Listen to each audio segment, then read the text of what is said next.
which I call Doculive is a live documentary, and I'm in many schools and as well as other conferences for adults to present European issues. Very often we've got the idea that Europe is boring. I don't think so. I think Europe is very compelling. We've got a lot to say and therefore a lot to present for the general public. So today I would like to show you the history of the founding fathers of Europe. And I'd like to show you what we can learn from the founding fathers today for the future of Europe. Chers amis français, je vais vous présenter maintenant un documentaire en live. C'est un format que j'ai monté sur les pères fondateurs de l'Europe. Und sehr verehrte Damen und Herren, ich werde nun diese Geschichte der Gründungsväter Europas zeigen in einem Format, das ich selbst kreiert habe, ein Live-Format. Und ich wünsche Ihnen dafür sehr viel Erfolg. Jetzt bin ich mal die Technik, das nicht mehr runterzufahren. Dann sehen wir, dass die Produktion noch ein Stück besser. And I would like now to start with a day which changed Europe forever, about 65 years ago. It is the 9th of May 1950, Paris. French Ministry of Foreign Affairs, Quai d'Orsay. In a historical speech, French Foreign Minister Robert Schuman proposes to the German government the creation of a common market for coal and for steel. Coal and steel are the most important raw materials at that time. There have been clashes, conflicts, and even wars between France and Germany because of coal and steel. So this common market between France and Germany of coal and steel should prevent wars, should boost the economy of the two countries. But very important, this common market should be open to other European countries too, in order to create in the future a real European federation. Just to be clear, it is the 9th of May 1950. The Second World War is only 5 years over. 3 times within the last 70 years, Germany has invaded France. And now it is the French minister, Robert Schuman, who offers his hand to the German Chancellor, Konrad Adenauer, in order to build together with him a united Europe. What a dramatic turning point in European history. But how can we explain this turning point? When we look at the creation of Europe on the 9th of May 1950, we realize that Europe was created by a sort of secret political maneuver. There are only a few personalities involved in this maneuver. And they are sometimes very different characters. They have all one thing in common. They have all experienced personally the big clashes between France and Germany in history. And this is above all true for this person, for Robert Schuman, the French foreign minister. And the explanation is simple. Robert Schuman, he comes from Lorraine. Lorraine, which is a region in the heart of the historical border region of between France and Germany. And this is more exactly the region between the rivers Maas, the Moselle, and the Rhine. There is the Lorraine of Robert Schuman. There is as well the region of Alsace. There is the small German Saarland, and there are as well the regions, the German regions and territories on the left bank of the River Rhine. That is the historical border region between France and Germany. And that's where another person comes from, very closely from here, from Bonn, and that is Konrad Adenauer, the first German Chancellor of the Federal Republic of Germany.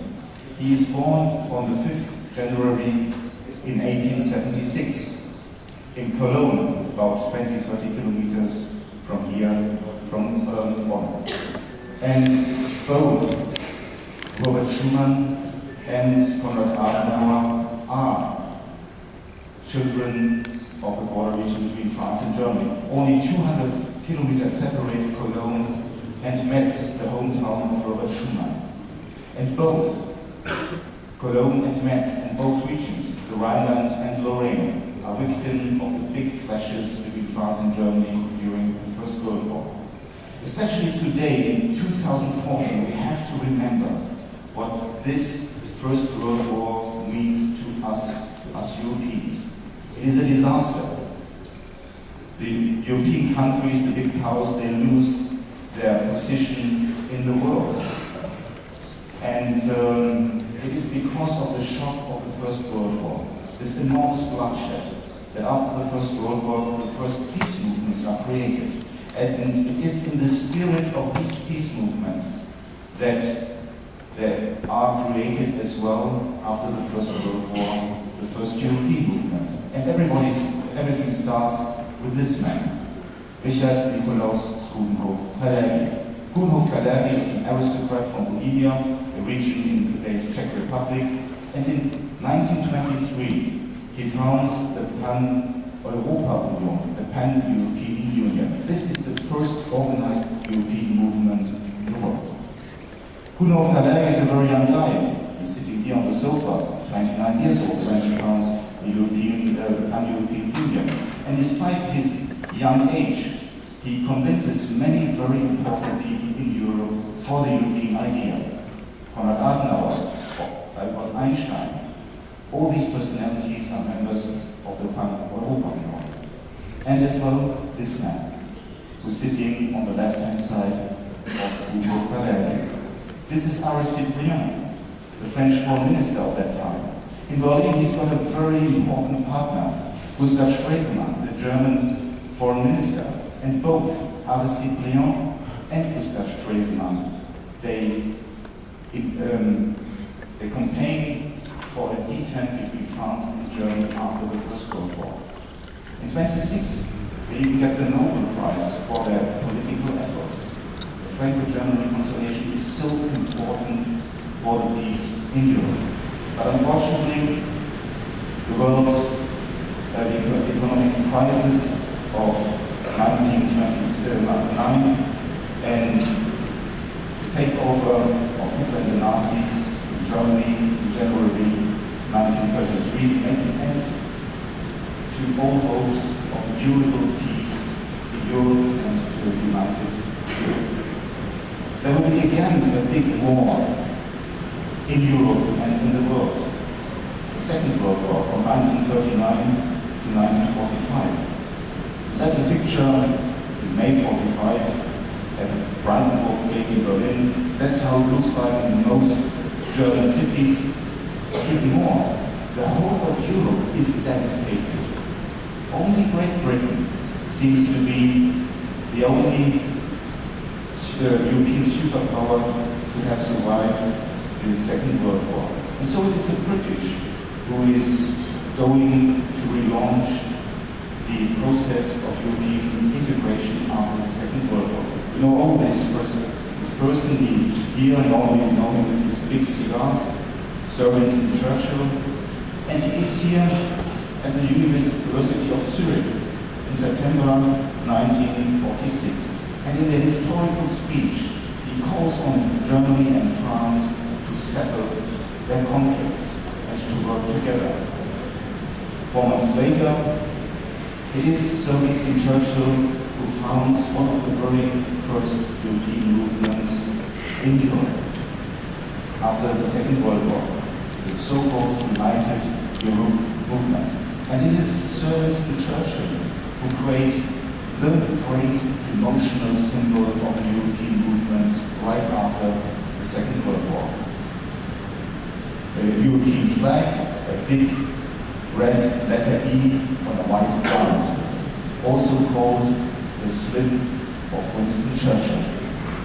And later, this flag turns into green and becomes the great emotional symbol of the European movements after the Second World War.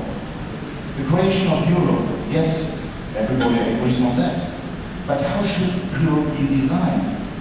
That's another question, and it's highly controversial. On the one hand, there's Sir Winston Churchill. Sir Winston Churchill, he talks in terms of a European Union, but he wants to create a Europe where the nation states work together, closer and closer, but they should stay independent. On the other hand, there's the idea of the so-called federalists. This is the most important group of the European movements after the war. The European federalists, they played the creation of the United States of Europe, a real federal state. That's a completely different idea. Which of those two ideas will prevail? That is the big question right after the Second World War. In the spring of 1948, there's great hope for the European movements. A big European Congress gathers in The Hague, the Dutch capital. More than 700 delegates. There are very important personalities from all over Europe. And for 4 days they discuss the future of Europe. And this serves the Churchill, who is the president of honor of this Congress of The Hague.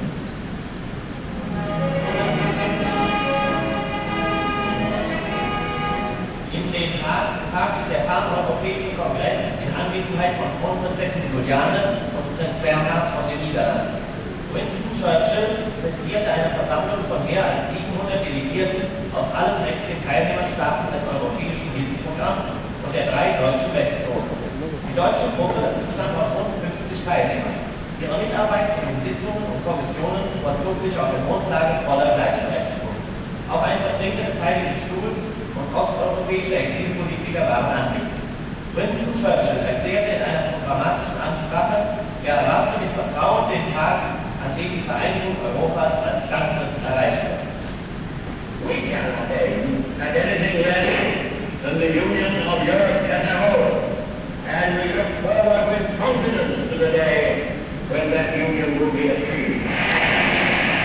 Der Kongress schloss mit einer Resolution, die politische und wirtschaftliche Einheit Europas zu verwirklichen. So that's how we know Sir Winston Churchill with his big cigars. And these more than 700 deputies, they put pressure on their governments. And indeed, 1 year later, in the spring of 49, there's a sensational creation of the European Council of Europe in Strasbourg. 9 European countries plus Turkey created this European Council, the first intergovernmental European institution. There is great hope. Unfortunately, this Council of Europe is not more or less at that time as a big debating society. There can be only taken this, there's only decisions when everybody agrees. So not very often, and in a word, the Council of Europe is politically without power. And especially the federalists, they're disappointed.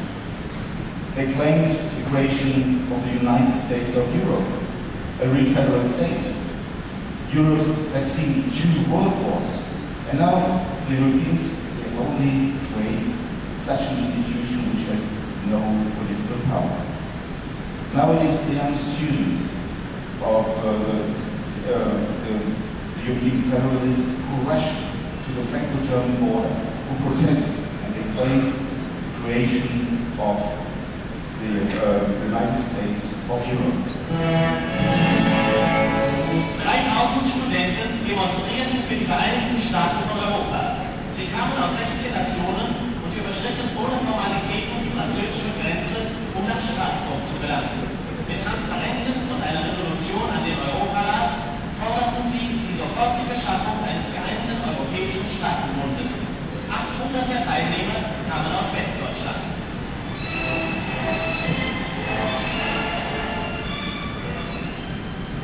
It's very interesting what the students put on their banner here. Just going to translate this. Qui veut la paix? Those who want to have the peace.